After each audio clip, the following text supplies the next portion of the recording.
Good morning, I'm Virgil Titeu, Enterprise Security Architect from Melbourne, Victoria. During 2023 and 2024, there were more and more talks about artificial intelligence and models. So I started looking and researching for any available security course.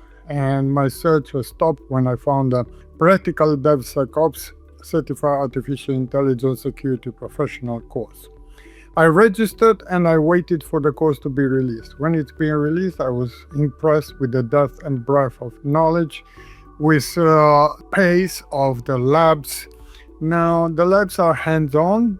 However, it doesn't require technical knowledge beforehand. Everything is explained in the course material and it's well run.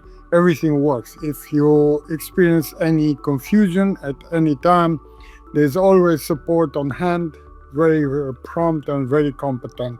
I will encourage everybody to pursue this course who has an interest in artificial intelligence security, since I found it very useful in my work activities and designing the guardrails for artificial intelligence security in my workplace. My next step is looking forward for the MCP Security Expert course, which again I'm early, so I have to wait a month for the course to be completed. So good luck in pursuing this course. I wish you all the best and be happy with the acquired knowledge. Thank you. Bye.